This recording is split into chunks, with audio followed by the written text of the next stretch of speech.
Así que, ¿te parece, Inés, que vamos con la primera invitada? Vamos con Patricia, que además ya está ahí, ¿no? Conectada. Estamos conectados con Patricia Rivadulla, que es farmacéutica, es docente de la Universidad de Exactas de La Plata, ¿no? ¿Es así? Así es. Hola, Patricia, en primer lugar, ¿cómo estás? Hola, ¿qué tal, chicos? Una alegría inmensa estar acá con ustedes. Para nosotros es igual, Patri. Te queríamos consultar, ¿cómo arrancaste con tu tarea docente o por qué ese impulso hacia la docencia? Mira, nunca me habían preguntado esto, Rubén, y la verdad que yo empecé en la facultad a hacer trabajos de extensión. En realidad yo empecé como extensionista. En la Universidad de La Plata, sobre todo en exactas, tenemos el criterio de que todo nuestro pueblo financia la universidad y que nosotros tenemos que salir al campo a devolver. Entonces empezamos, bueno, yo soy farmacéutica, empezamos dentro del área de farmacia con lo que fue la primera unidad de producción de medicamentos de exactas. Estoy hablando del 93, del 90, no Ujú. sé muy bien, porque yo desde que me recibí empecé como extensionista y después fui tomando cátedras que tenían que ver con el tema de la producción de medicamentos. Eh, si querés te cuento farmacotecnia 1, farmacotecnia 2, esas materias. Y después, como estuve participando tanto en todo lo que fue la ley de la producción pública de medicamentos, que fue la 26.688, que se generó un poco a partir de la RELAP y todo el movimiento que se organizó de exactas inclusive.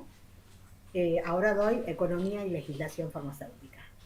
Ujú. Pero 32 años de docencia tengo ya.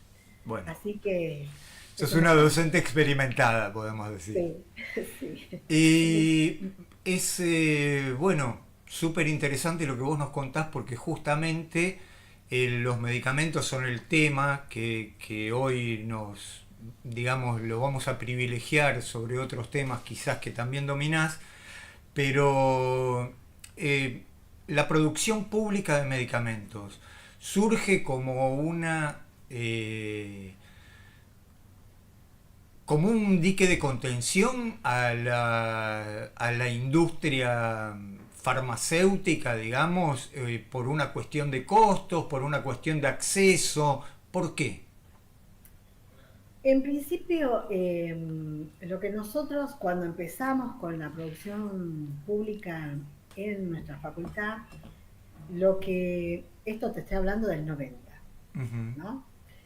Hay varios momentos en la historia de la producción farmacéutica argentina, pero en el 90 justamente pasaron dos cosas. Se empezaba a firmar todo el acuerdo de patentes, que fue a partir del 94. Entonces, nuestra industria nacional, que siempre era una industria que copiaba del exterior y producía la parte final del medicamento en la Argentina. O sea que Bagó, Ruemers, todos traían los principios activos de otros lados y armaban el medicamento acá en la Argentina. O sea, no eran desarrolladores de productos, me explico, ¿no? Sí. Ujú. Y el precio del medicamento siempre fue un precio que no garantizaba el acceso, ni en el 90 y ahora, bueno, tampoco. Y lo que intentamos en ese momento fue como sacarle un poco el velo a una cuestión que en realidad no es muy complicada. El tema de armar un medicamento, comprando el principio activo de un lado y haciéndolo acá en Argentina, es realmente un proceso que para las capacidades técnicas que había en nuestro país no era un tema muy complejo, pero los costos no tenían, el precio del medicamento no tenía que ver con los costos que nosotros veíamos desde estas pequeñas producciones que hacíamos. O Entonces, sea, lo que producían ustedes con producción pública era mucho más barato que lo que producía la industria farmacéutica. exactamente, así, tal cual. Y Patricia, Eh, lo que es costoso que son las patentes.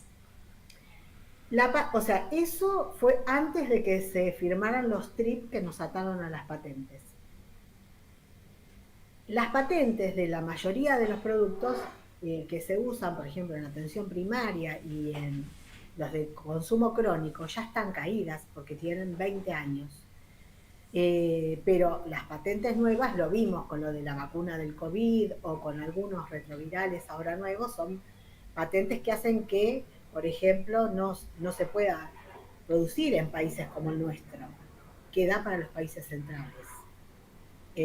Y las patentes garantizan también unos años, 20 años, de monopolio al laboratorio que lo produce. Eso ya le da una hiperganancia de cualquier cosa que pueda poner en el mercado. Es muy interesante esta parte porque eh, ahí uno empieza a entender por qué cuando aparece una producción pública, una producción en un laboratorio municipal, empieza a haber una molestia muy grande, ¿no? Una especie de urticaria le sale a la Sí, industria. les da alergia y sí. Y Ujú, sí, porque aparte se develan los costos. Eso le costó el cargo a Ilía con la ley de medicamentos cuando él era presidente. ujú. Y bueno, eso no se modificó más y la producción pública devela un poco los costos. Por eso es tan molesta en muchas cuestiones. Y que se comprueba que los precios no tienen nada que ver con los costos. Exactamente, sí, así es. Ujú, ujú. Y los Eh, precios que tienen que ver con supongo que en estos momentos de desregulación de precios debe tener que ver con el mercado internacional, probablemente el precio de los Mira, el medicamentos en la precio Argentina. en la Argentina se pone de acuerdo a lo que nuestro mercado puede pagar. Por Ujú, eso es tan interesante, porque eh, es hasta donde la seguridad social puede pagar. Y lo estamos viendo ahora, por ejemplo, con el tema de PAMI. Mientras que PAMI estaba financiado y podía pagar, o sea, el jubilado tenía garantizado muchos medicamentos al 100, pero esos medicamentos al 100 era lo que la seguridad social, como digo, está hasta donde podía pagar, me explico, ¿no? Eso lo tienen estudiado mejor que nadie. ujú. Entonces, Sí, te cobran lo que podés pagar, no lo que vale, por decirlo de exactamente, algún modo. ese es el tema. Entonces, bueno, es por eso que estamos viendo ahora un tema muy crítico en PAMI, porque justamente PAMI tuvo como varios momentos. Un primer momento en donde se crea a partir de que todas las obras sociales que dependían de los trabajadores veían que era como muy complejo seguir sosteniendo a los afiliados en la vejez, digamos. Entonces se crea un presupuesto nacional para financiar la parte más costosa de la vida, entre comillas, de medicamentos de nuestros trabajadores. Entonces, ahí aparece el PAMI, con un presupuesto nacional, por eso el PAMI es nacional. Ujú. Eh, entonces, ¿cómo? No, no, podés Ah, continuar. entonces, a partir de ese momento, hasta el gobierno de Alderete, que Alderete eh, eh, Sí, Alderete en los 90, ¿no? Con en los Menem. 90, vuelvo a los 90, Ujú. con todo este tema de la ley de patentes, ya entonces la industria quedó parada en otro lugar, porque si iba a copiar algo afuera, digamos, tenía que pagar el royalty. Entonces, en esa situación empezaron a haber tensiones dentro de lo que es nuestro mercado de producción nacional. que es un mercado bastante atípico para lo que es la zona, porque en general en toda nuestra región la producción venía de afuera, como que se importaba con las grandes marcas mundiales, qué sé yo, Pfizer, Abbott, perdón, las internacionales, Sí, sí, Novartis, Sanofi. Sanofi, y nosotros tenemos nuestro Ruemers, que hay un Juan Sebastián Ruemers, y un Bagó también, o sea, tenemos nuestros eh, Nuestras dueños mega industrias, ¿no? nacionales, También. exactamente. Bueno, en ese momento, eh, en la crisis de los 90, lo que se hizo fue sacar a toda la otra parte que intervenían los convenios y se dio el convenio directamente a la industria farmacéutica. O sea, la industria y el gobierno negocian los precios y a quién se financia y a quién no. Me explico, ¿no? Sí, además Pasaron, por ejemplo, a los farmacéuticos, todo lo otro que estaba en el medio, digamos, quedó cerrado en una negociación política eh, que se va transformando en un poder bastante asimétrico. Porque como ustedes ven, si miran un ratito de televisión, la industria financia directamente la televisión abierta y las campañas políticas también. Sí, eso te iba a sí. preguntar, Patrick, que la industria farmacéutica es una de las más grandes junto con la armamentística del mundo, ¿no? Del mundo, y en la Argentina representa casi un 8% del Producto Bruto. Así que es una industria muy importante en nuestro país, una cadena estratégica. Eh, y bueno, ejerce su poder como tal. Sí, sí, es notorio en muchísimos programas de televisión que toda la pauta son de medicamentos, hemorroidales, para el dolor. El dolor, la contractura, las hemorroides, todo, Sí, todo, sí, todo. sí, te digo que es impresionante. Yo siempre que veo ese espectáculo publicitario, pienso que eso no debe ser así en todos los países. Me da la sensación que eso es una aberración argentina. ¿Es posible? Sí, es una aberración argentina, pero responde más o menos a la tendencia mundial. Ujú. Eh, pero igualmente es una aberración. El uso racional de medicamentos en la Argentina está bastante complicado, digamos, porque justamente hay mucha automedicación, mucha inducción al consumo y también a pensar que no, o sea, que si vos te tomás una pastilla, mejorás una calidad de vida y una salud que tiene que ver con otros derechos, ¿no es cierto? No existe la pastilla mágica. Ujú. Y el fetiche de que uno tomando una pastilla eh, mejora todo lo que tiene que ver con los cuidados de los modos de vida, de las situaciones laborales, no es con una pastilla que se soluciona. Ujú. Sí, sí, que las condiciones de vida siguen siendo realmente el factor fundamental para la salud, ¿no? O las Exactamente. O sea, lo buenas que es condiciones de vida. promoción y prevención de la salud, que es donde tendrían que estar la mayor cantidad de recursos, pasan a esto, ¿no? A sobreexigir a la seguridad social, a sobreexigir a todo el sistema, porque está todo lo que es la medicalización de la vida y no apuntar a las cuestiones de prevención y promoción como se debería, ¿no? Eh, Contanos cuánto es el hachazo que el PAMI les hizo al bolsillo de los jubilados. Es decir, cuánto gastaba un jubilado con la cobertura al 100 y cuánto puede gastar un jubilado ahora después de esta nueva desregulación, por decirlo de algún modo, o embestida la salud pública de los adultos Bueno, mayores. yo tengo un cuadrito para mostrarles eso. Si quieren, se los comparto. Bien, dale. Eh, Iba a ser el último de los cuadritos, pero va a ser el primero. Ah, No hay, dale, no hay dale. problema. Eh,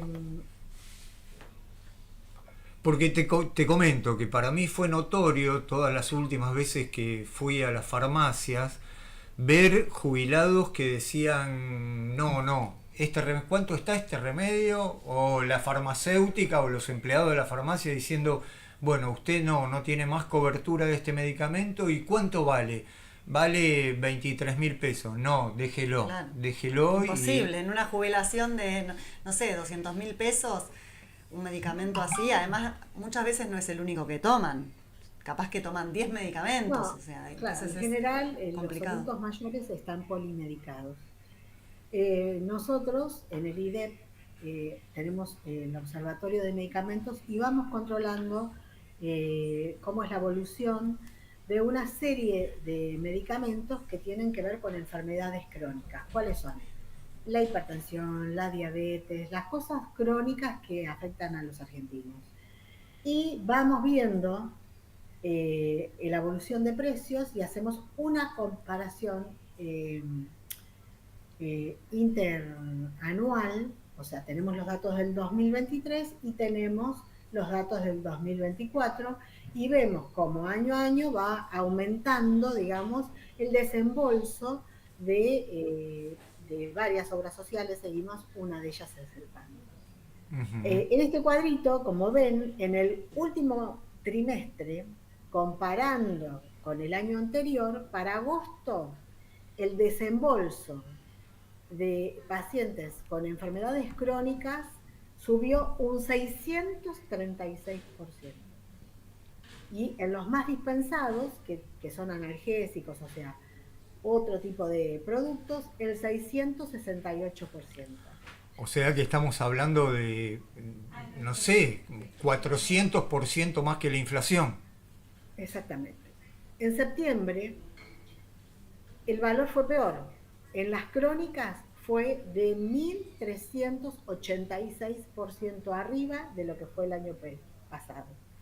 Y en octubre, el 1.416%. Este dato espeluznante que estamos mirando, vos, Sí. Inés, que decías de los datos, develan qué es lo que pasó con el PAN. El tema es que pasaron dos cosas. Muchos medicamentos que eran ventas bajo receta pasaron a venta libre. Entonces el PAMI los tomó como uso eventual, no como algo crónico. Pero entre ellos estaba, por ejemplo, todo lo que es para la gastritis, el omeprazol, el pantoprazol, que muchos de los abuelos polimedicados tienen que tomar este medicamento porque justamente Para cuidarse de los otros que toman, ¿no? de los otros que toman. Claro. No es que lo toman porque se toman una cerveza, me explico, ¿no? Sí, sí. Uh-huh. Entonces, esos medicamentos pasaron de tener una cobertura del 100 a tener una cobertura del 10, del 20. Y lo otro que ocurrió es que el PAMI tenía como un precio preferencial, que eso se hizo en el 2018, que era el precio venta al público PAMI, que era un precio que la industria le ponía a ciertos productos del PAMI menor a lo que le cobraba a toda la otra parte del mercado. ¿Y esto por qué? Porque, como les conté al principio, la industria es la dueña del convenio ese. Entonces es un zorro cuidando gallinas. Si yo mismo pongo el precio, para cuando tengo que pagar yo una parte, pongo un precio menor. ¿Se entiende, no? Sí, Uh-huh. sí. Uh-huh. Eso ahora ya no hay precio menor, todos con el mismo precio. ¿Me explico, no? Sí, o sea que el PAMI, que yo calculo que debe ser, si no el principal, sí, Y calculo yo que debe ser el sí, principal son productor, 6,5 millones, 7 comprador. millones de, claro, de afiliados. No, y comprador de medicamentos, no debe haber otro así de grande Como en el la PAMI no, Argentina, ¿no? porque todas las obras sociales provinciales están ajustadas a las poblaciones. Por ejemplo, el idioma también tiene mucho, tiene Uh-huh. casi 5 millones. Pero Uh-huh. bueno, de la provincia más grande y más poblada, me explico, todas las otras obras sociales provinciales son más chicas. Ujú. Patricia, Pero, y yo te quería preguntar sobre cómo todo esto que estamos charlando está incidiendo en la realidad cotidiana de los jubilados y las jubiladas. O sea, hay más enfermedades, hay más... ay, ¿cómo está? abandonan los tratamientos. Eh, o sea, muchos lo sostienen con el apoyo de las familias, y los que no tienen apoyo familiar dicen, yo me llevo lo que no tengo que pagar nada. Si tengo alguno que tengo que pagar, no me lo llevo. Así. Así de simple, digamos, Sí. se Es, discontinúan los tratamientos. Claro. Sí. sí, o sea, después esto va a repercutir en el resto del sistema de salud, porque una enfermedad crónica tratada con el medicamento que corresponde hace que no tengas que estar internado en terapia intensiva si sos diabético, Claro. hace que no caigas a terapia intensiva si sos asmático, hace que no te dé un ACV si sos hipertenso, me explico, ¿no? Sí, sí. Ujú. Entonces después eso repercute en que las personas necesitan una atención extrema, digamos, si Ujú. no mantienen los tratamientos crónicos. Hay como una oscuridad inherente, ¿no? En el mercado de la salud, ¿no? O llamarlo la salud como mercancía. Hay algo muy oscuro. Yo siempre pienso cómo puede ser que no haya mecanismos o controles para que se haga luz sobre una industria tan importante como vos decías, del 8% del PBI. Así que a veces es inentendible cómo estas cosas pasan de largo como como si nada. ¿Cómo hace esta industria? Bueno, sí, lo hace pagando silencio en los medios masivos de comunicación, pagándole a médicos, pagándole a clínicas, supongo yo, ¿no? O dándole determinados beneficios. Ya Sí, no. todo tiene que ver con todo. Por eso cuando a veces nosotros hablamos del buen vivir y qué significa poder llegar a tener un estilo de vida saludable, un trabajo saludable, una ciudad saludable, una producción de alimentos saludable, todo tiene que ver con todo, porque eh, es todo una red, somos como un rizoma de un montón de cosas, digamos, ¿no? Y bueno, y esta industria responde a estas cuestiones así como lo estamos charlando. Eh, que por supuesto que cuando uno tiene la patología hay que atenderla con los medicamentos que corresponden, pero para eso tenemos que tener acceso al medicamento para poder garantizar el derecho a la salud. Y ese es el tema de este último tiempo, digamos, ¿no? ¿Cómo hacemos para justamente garantizar acceso a toda la población? Ujú. Muchas de las estrategias que se tuvieron en gestiones anteriores están caídas. Bueno, esto del PAMI, del precio de venta público, el acceso al medicamento a partir del sistema público de salud, también todos los compañeros que trabajan en hospitales, en municipios, nos cuentan que está muy complicado la compra, todo lo que era la compra nacional para programas, también está muy venida abajo. Los compañeros de programas especiales como de HIV y otras patologías raras están haciendo denuncias que no están dando con la medicación, que son medicaciones Imprescindibles. para enfermedades catastróficas, justamente. Una familia no puede salir a pagar cuestiones de enfermedades eh, muy críticas con medicamentos de alto costo, que seguramente ahora Tulupas cuando hable va a contar un poco todo el tema de la realidad del medicamento de alto costo. Porque yo estoy hablando más o menos de la media, lo que vemos en el ambulatorio, lo que vemos en la persona que, bueno, se puede mover y puede hacer la consulta médica, ¿no? Todo esto que estamos hablando.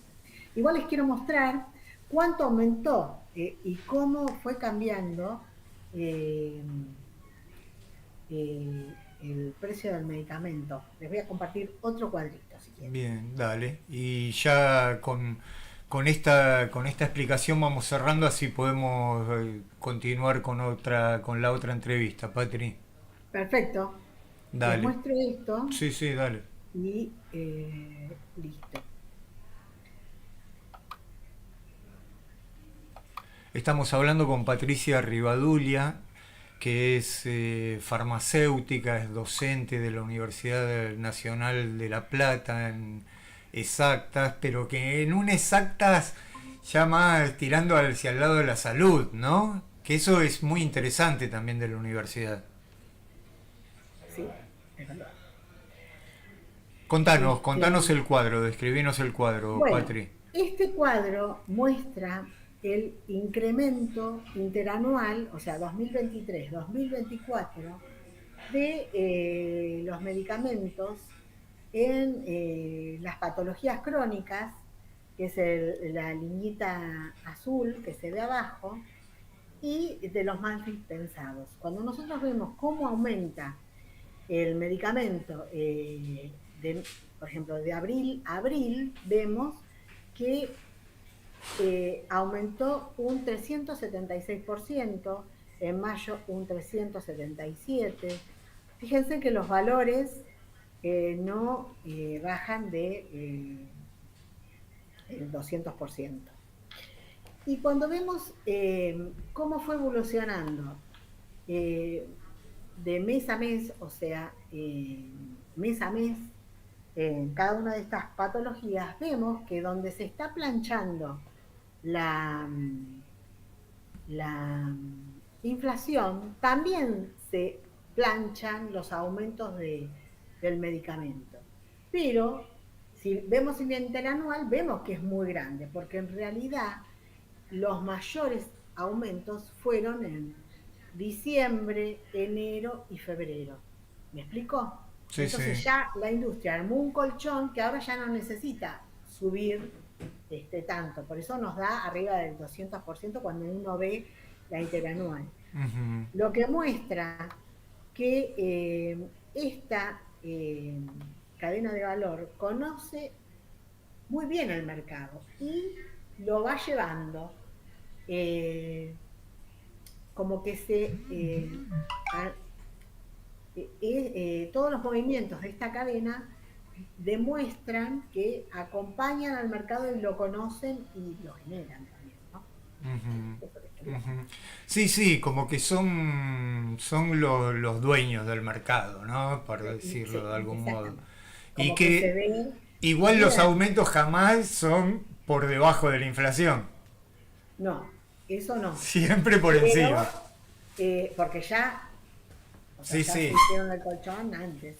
claro. Como que saben qué va a pasar como 6 meses antes. Patricia, un gustazo esta conversación. Son temas, la verdad, que dan para hablarlo por mucho tiempo. En serio, digo, porque no solo son súper interesantes, sino que Son poco conocidos. y aparte que atraviesan transversalmente a toda la sociedad, así que como que en estos ítems de la salud se puede leer prácticamente y críticamente la sociedad El entera casi. funcionamiento del sistema, sí, Ujú, ujú. totalmente. Así que Patricia, muchísimas gracias por tu Bueno, muchas participación. gracias, chicos. Les mando un Gracias. beso muy grande y la verdad que me encantó charlar este rato con ustedes. Muchísimas gracias, Patricia. Patricia Rivadulla, responsable del área de medicamentos como bien social, del Observatorio de Medicamentos como bien social del IDEP y también del IEF.